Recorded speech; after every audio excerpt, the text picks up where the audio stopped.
Where does Nic Claxton rank among the NBA centers going into this season? It's an important question to know for the trajectory of this guy as a player, where the Nets are going to view him long term, and just where he stacks up against the rest of the NBA at the position. We're going to get into all that and more. But first, the theme music. You are Locked On Nets, your daily Brooklyn Nets podcast. Part of the Locked On Podcast Network, your team every day.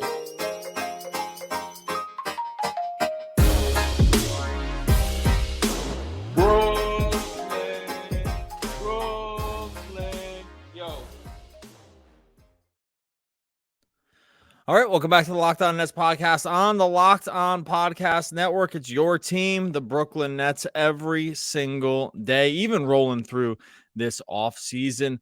I am Doug Norrie, the owner-operator of dailyfantasysportsrankings.com, DFSR.com for short. If you need projections for FanDuel or DraftKings, we've got you covered rolling in to NFL season.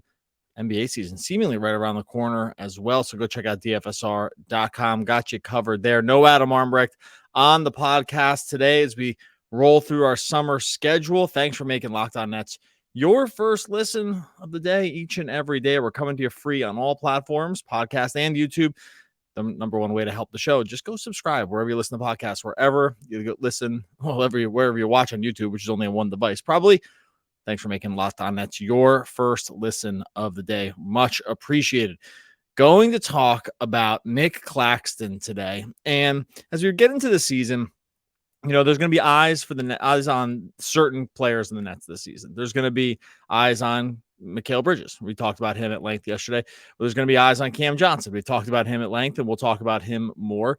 And there's other guys that are coming into the season with things that are varying levels of having to prove something, or, you know, can we see if the game can expand?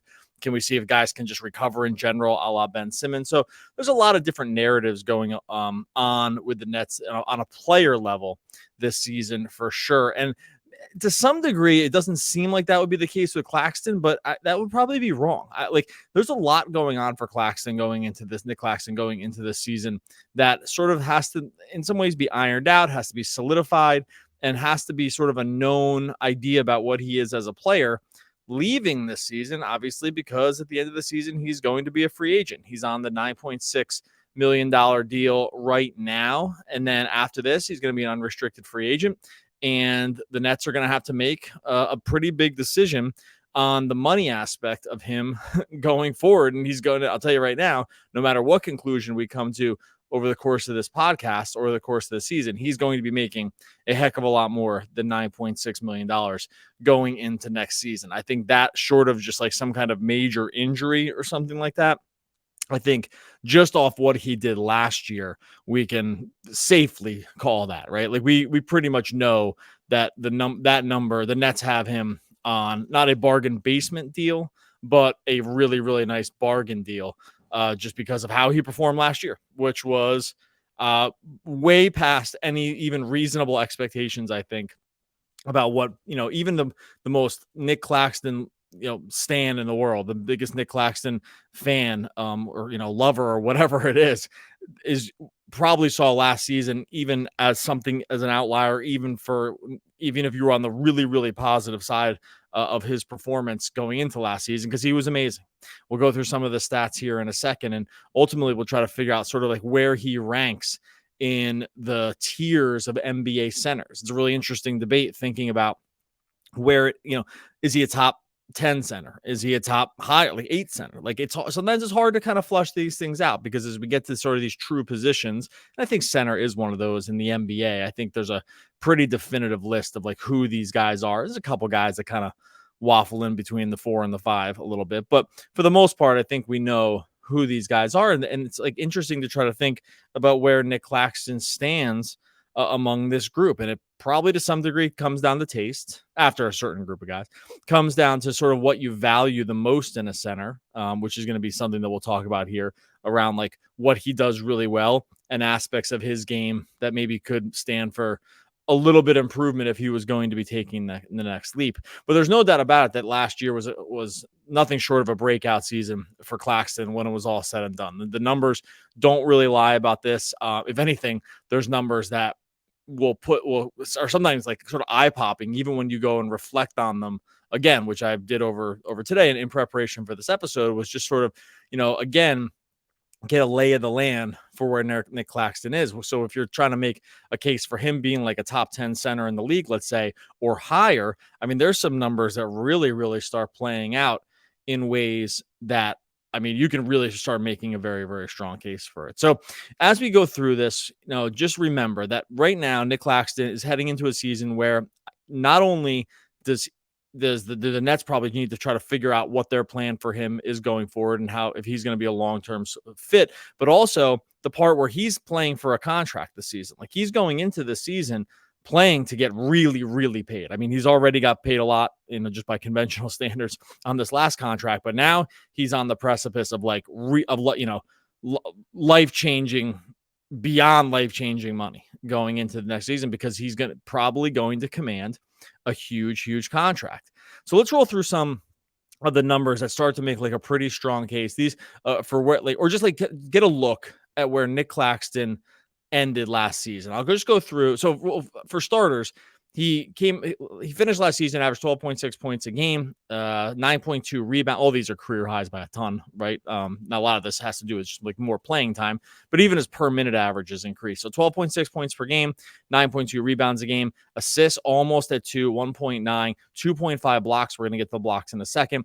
0.9 steals. Those are all career highs for him over the course of the season. 2.8 fouls, turnovers went up a little bit. So every number for him, to some degree, was volume based, because he averaged almost 29.9, so 30 minutes a game, and the year before he had averaged 20.7 minutes a game. So like the minutes alone took like a 50% jump just season over season. So any player in the league that gets that kind of jump is just going to see an increase in just their overall raw numbers. It's just like there's no way around it. You're just on the court more, you can end up performing more.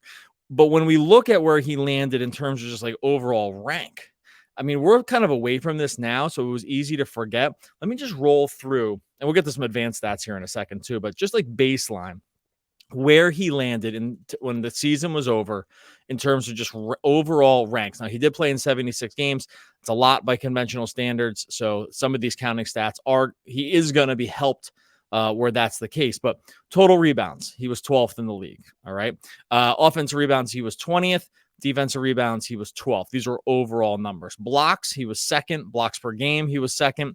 Field goal percentage, first. 2-point field goal percentage, first. Effective field goal percentage, first. True shooting percentage, second, behind only Nikola Jokic. I think that was, I get a couple more here. Win shares, which they definitely favor centers in this a little bit more, just by the way it's calculated. So he ends up 9th in overall win shares. Defensive win shares, he ends up 4th. And win shares per 48, he ends up 15th. Defensive box plus minus, he's 7th. Offensive rating 9th, defensive rating 6th. So when you roll through the overall just like ranks where he ranked among some of these dudes, I mean, that tells you a really interesting story about just like where he is in the overall NBA landscape. And I think actually, if you didn't watch a lot of the Nets, or if you just didn't follow it, if you follow fantasy basketball, you definitely realized it. But if you weren't like following these things and you're kind of just comparing them to your favorite player, those numbers probably are surprising to you. Like, these ranks are ridiculous. They're ridiculously high in a good way. And he was just ranked among the best players in the league in really meaningful statistical categories. So just from that aspect, I think there's probably a feeling, especially among like the general populace around Nic Claxton, that he's still very underrated. I'm going to get to where some industry experts sort of rank him. Want to talk about where he ranks sort of just on the offensive defensive spectrum. We'll go through a little bit of that in a second too, to show you that, is he top 20? I mean, he's easily top 20 guys. Like, because I was threw it out there about where he overall ranked, and some people said like top 25 centers in the league, which is basically just wrong. So I want to talk about that, and want to talk about just sort of some of the numbers that are going to help land you on a really, really pro Nic Claxton campaign here as we go into the season. We'll get into that next. First, I'll tell you about our friends over on FanDuel. Getting ready for the NFL season. FanDuel's got some incredible offers. It's America's #1 sports book right now. hold on to your seats for this one. Right now, new customers, you can bet $5 and get $200 back in bonus bets guarantees. You're thinking to yourself, okay, well, there's a lot of offers out there. $5 bonus bets. By the way, use those bonus bets for everything FanDuel has up there, like the money line. You want to get into player props getting into this NFL season. You can spend forever just wading through all the different awesome player props they have. So that's one. $5, you get $200 back in bonus bets. Plus, all new customers who bet $5 will get $100 off NFL Sunday ticket from YouTube and YouTube TV. So to rewind here. $5. That's going to get you $200 in bonus bets. It's also going to get you $100 off for the Sunday ticket. So you're sweating those bets all season long. It's the best time to join FanDuel. The app's easy to use. You can bet on everything from the spreads to player props and more. Visit FanDuel.com/locked on. Kick off the NFL season with an offer you won't want to miss. FanDuel, official partner of the NFL. All right. So talking about where Nic Claxton ranks in terms of the overall centers, I just rolled through some of those numbers that just really paint a very, very rosy picture of his overall impact, both on sort of on the offensive end, just as a play finisher with the field goal percentage and true shooting and whatnot. Now, look, a lot of those are dunks around the rim. He's getting some of the easiest shots. But if you watch a lot of Nets games this year, you did notice that his finishing around the rim wasn't just of the dunk variety. He really displayed a much softer touch around the rim. He definitely got into his bag working just with more of an array of moves than just, getting up on lobs or getting put back dunks. There was a part of his game that really started to expand with a touch around the rim. I think that did end up playing a big part of like where that field goal and true shooting percentage and effective field goal percentage was, because it wasn't just dunks. I mean, we're not talking just the old DeAndre or Jordan style of leading the league in these numbers because it's all just dunks, right? It definitely was not the case like that for Claxton last season, which is a good sign when you talk about sort of the maturity of his game and where his game can grow to. And if you've been watching offseason stuff, you've been seeing him working on the three-pointer, working on just some of the overall shooting. I don't know if that part is ever going to expand into his game and become a part of it. Obviously, if it did, we'd be talking about him on a whole other level, but we can't really talk about that now because it hasn't really been part of his overall game. But if you look at like around the rest of the NBA and where some of the other sort of experts around the league rank, some people have begun putting out their overall, top 100, top 150 players in the league. Everyone has a different methodology for this. It's, some of this is stat based, some of it's feel. It really depends who you listen to and who ends up like what their overall process is. Matt Moore, who great host of Locked On Nuggets, also great, does great work over on Action Network, did put together his top 100 players in the league. Was really high in Cam Johnson, which we're going to talk about that in another episode. He ends up having Nic Claxton 51st overall in the NBA. That's in the same group as Vooch. He has him at 49. Franz Wagner is at 50. Behind him, Paolo Banchero's 52. Derek White. Just giving you a sort of a look at who some of the other guys that he has. He has Claxton in front of Draymond Green, in front of OG Anunoby, in front of Miles Turner, which is interesting because now we're talking center to center. The centers that he had above Nic Claxton, some of the ones are obvious, like Jokic, Embiid, Anthony Davis. We're going to call him a full-time center here because that's basically who he's playing for the Lakers. Sabonis he's got in there, Bam Adebayo, Triple J, Jaren Jackson Jr. We could go back and forth about where he lands. Is he really a center or a four? They kind of mix and match depending on where they have Steven Adams in the lineup. Brooke Lopez, Karl Anthony Towns, Jared Allen, Nikola Vucevic, and then Nic Claxton. So in that one, Nic Claxton ends up as the 11th overall center. I thought that list was like pretty fair overall. I think about maybe putting him in front of Vooch if you value the defensive piece. And this is where it gets really interesting about debating sort of overall ranks. And by the way, if you disagree with some of these things, like feel free to go make your own top 100 list, right? Like, because you're going to see that when you really get into the weeds on this stuff, you got to start thinking about, well, you're going to value the offensive game, which is a much, much better offensive player. And Nic Claxton's a much, much better defensive player. As we sort of like toggle the knobs and try to figure out which one of those things ends up being the most important, it can be tough, right? So, and some of that's going to be in the eye of the beholder, right? It's going to be, well, you just value this. You maybe aesthetically, you like what one guy does, and maybe it's going to matter a little bit more what's around them to extract their full value. For guys like Jokic, for guys like Embiid, for guys like Anthony Davis, probably. That stuff doesn't matter as much, right? And then you get into the next group, Sabonis, Bam. I'm gonna take Jaren Jackson Jr. out of this group and just make him a 4. And then like Brook Lopez, yeah, it's gonna depend a little bit more around where, like, who some of the other guys that are helping him. Good news for Claxton. A lot of the numbers stayed relatively the same pre-KD and Kyrie and post-KD and Kyrie in terms of his efficiency and what he was doing on the court. Good sign for him, by the way.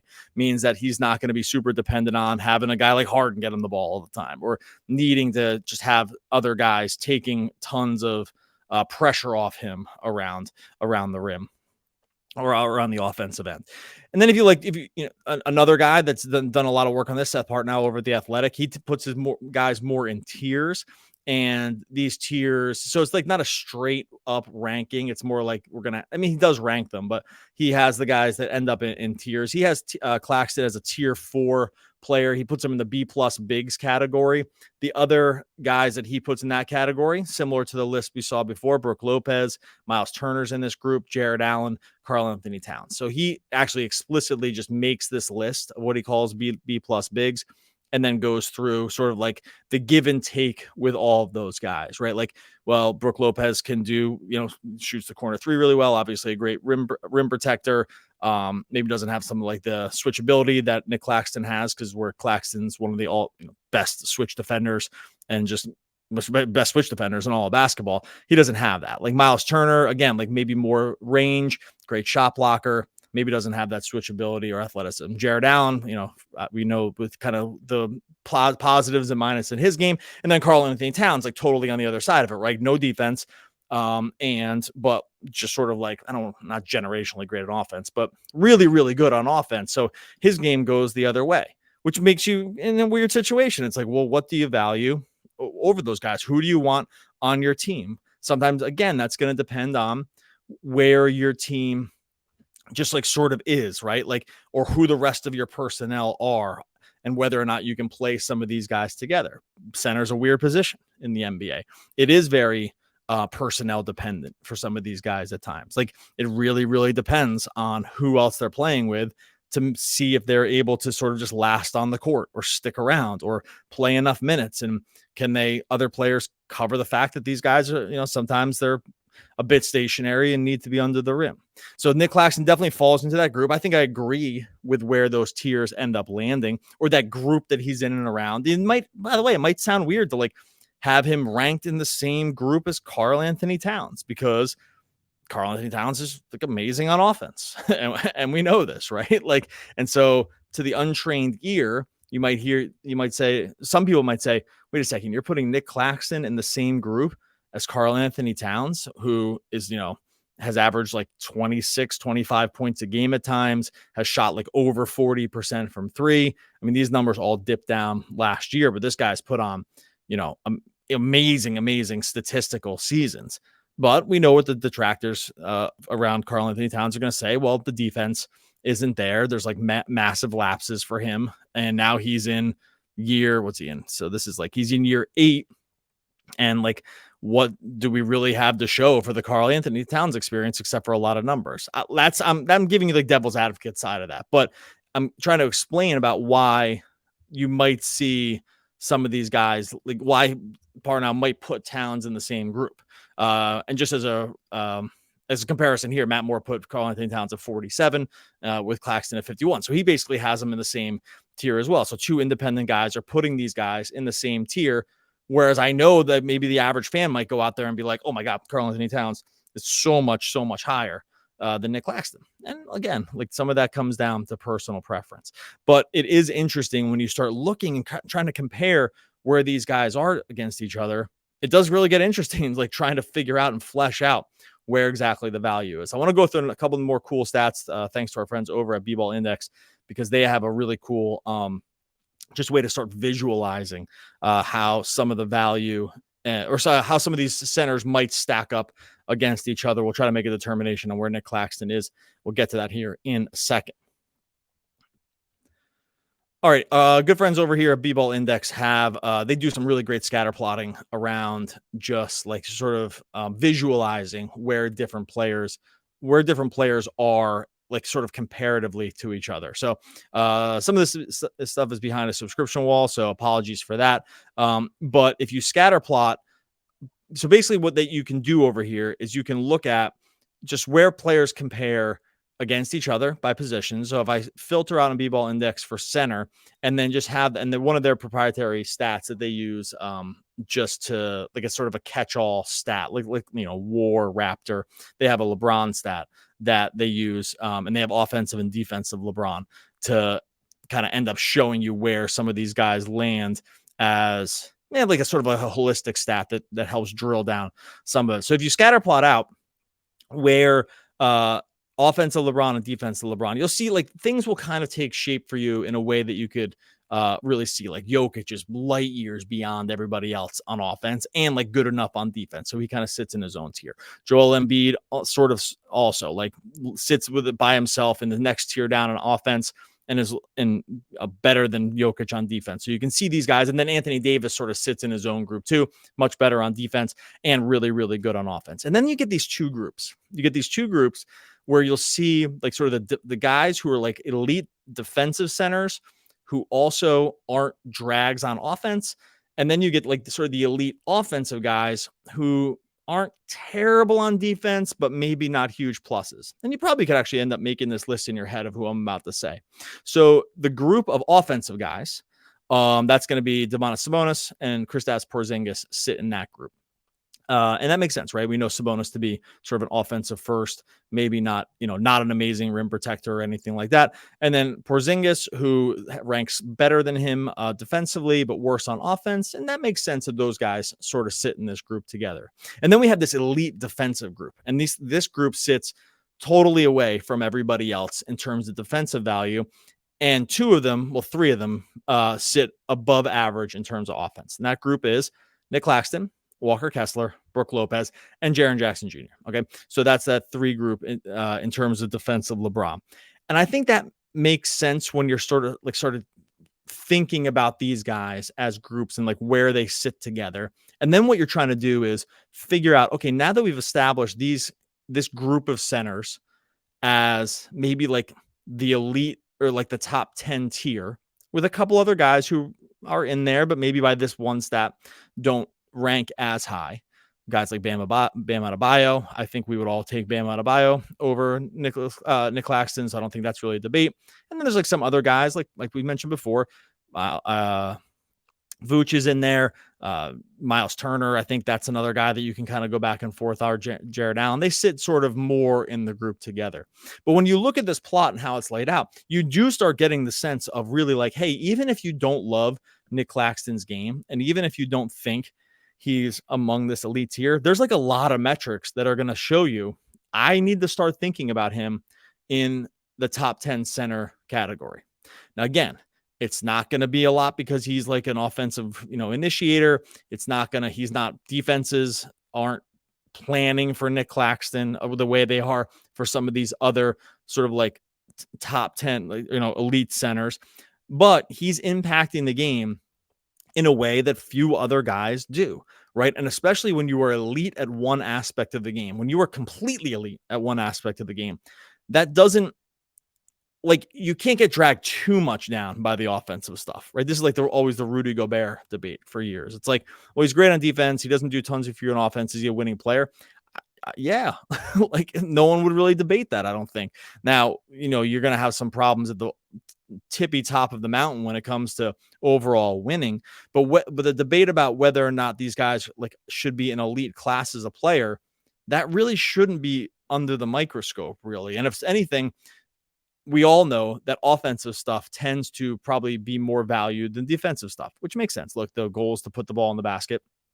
And like that does end up mattering more in the overall scheme of things. But sometimes what happens is that the defensive stuff doesn't get full run in terms of like in the debate. And I think actually that's where Claxton ends up becoming part of like a casualty of this almost, because when I put it out there just to the general public asking where they thought Claxton was, I mean, some people had him. I mean, some people went crazy, were like top 4, but I think maybe that was joking, but some people had him really low and they put people like that just didn't deserve to be above him in the group just because I think it's like a little flashier on offense.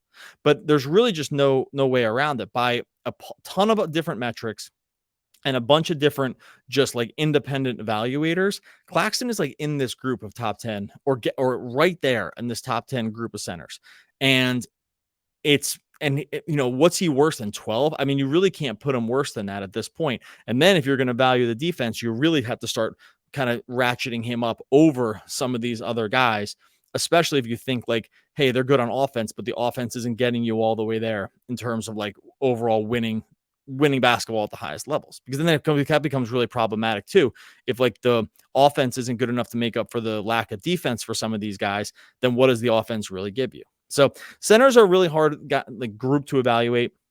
I think in the modern NBA, they're becoming increasingly sort of like a weird position. Obviously, we know this as the game gets stretched out, as 3-point shooting becomes more, just more and more important. And you just have to have, we're about to see Victor Wembanyama enter this group, and he's going to probably be top. He's not, I didn't mention him before, but let's give him a season, and he's going to be almost definitely above a lot of the other guys that we mentioned also. So there's going to be always this stuff in state of flux. But I think what Nets fans can just rest easy on right now is that Nic Claxton, in my mind, is very close to a top 10 center in the league, if not in that group right now. Would love to hear what everyone thinks about that. I'd love to hear what you think about some of these stats, or just sort of like what some of the tape has told you over the course of the couple seasons.